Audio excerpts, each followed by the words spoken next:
Sandy is in Ogden, Utah. Hi, Sandy. Welcome to the Dave Ramsey Show. Hello, everyone. Hi. Hey.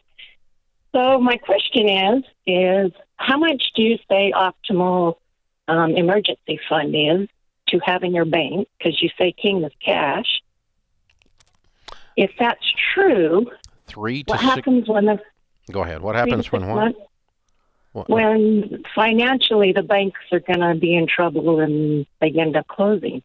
Granted, they say they're FDIC insured, but supposedly that fund isn't fully funded either. So what do people should do with their cash? I'm sorry. I'm not aware that banks are closing en masse. Did I miss something? No, not yet. Not yet. What's your prediction of the end? Why are you predicting the end of the world? What do you think? Why do you think they're all going to close? Well, because the way the economy's going. It's booming. Explaining? It's booming. It's booming. Okay. It's recovered. The unemployment rate is back down after COVID. It's not all the way down, but it's right. We had 40 million people unemployed after the pandemic. But it's gone back. You're in Utah. Is Ogden, Utah economy not working? I would have thought it was doing well. It's doing all right. I mean, it's not stellar, but it's going to be a slow process for a lot of people to come back, and a lot of people are hurting. Okay.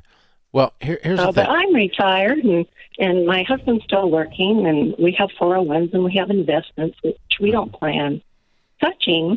Okay. But we have a house payment left, which I just refinanced from. Okay, well, let me kind of walk you through this. All right, if enough of the banks went belly up, that they drained the FDIC fund, and even beyond that, the government chose not to prop up the remaining banks after the FDIC fund was there because the government was in trouble. Long before that all happened, your 401k would have been worth almost nothing.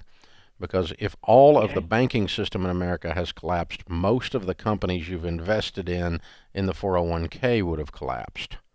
And so we're talking about an apocalyptic situation before you'd lose your emergency fund in the bank. It's insured for up to $250,000. So I feel real safe in an FDIC or bank, or if you're with a credit union insured by the NCUA, same situation, but for credit unions, I feel very safe. I've got my personal money in a bank, and so I feel very, very comfortable with that. The only time in the last 100-plus years that we've even come close to being scared about that was back in 2008, and it was there was a moment or two that we were actually looking at the FDIC and how weak it really is in comparison to all the banks that it covers. But much like a lot of things where insurance is involved, they don't keep enough to cover every single person. For instance, a life insurance company does not keep enough cash to where if everyone they had covered died that year, that they couldn't do it. Right. They can only cover about 10-20% of or whatever the percentage is that usually would die, or an increase a pad above that. And the same thing's true with the FDIC. There's not enough money in the account to make good all of the banks. But even then, the government steps in. There was a thing, so I would feel safe, and I would put 3 to 6 months of expenses in your emergency fund to answer your question, Sandy. But there was a thing in the 80s. We used to have these things when I first started in business called savings and loans. And the FDIC version that insured them was called the FSLIC. And the savings and loan industry, there was a huge fraud. A guy went to jail in Arizona and Milken. And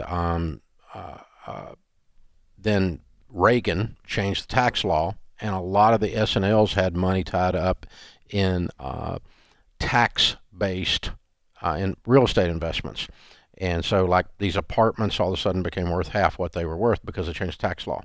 And they tossed the keys to the S&Ls, and they ended up being in the real estate business instead of the lending business. Wow. And it broke them. It closed them down. Well, the FSLIC did not have enough to cover the deposits. then it was transferred to the government, became the Resolution Trust Corporation, the RTC. The government took it over and made all the deposits good, took all the assets and sold them off. Because I bought some of the real estate from the government that they'd taken back from the failed S&Ls. And so there's a process that went through there, but no one that had money in an S&L lost big money, or virtually no one lost big money on that. So in those kinds of cases, there's usually something like that occurs, and you're okay. So I feel pretty safe for you, Sandy, because my money's there too. This is the Dave Ramsey Show.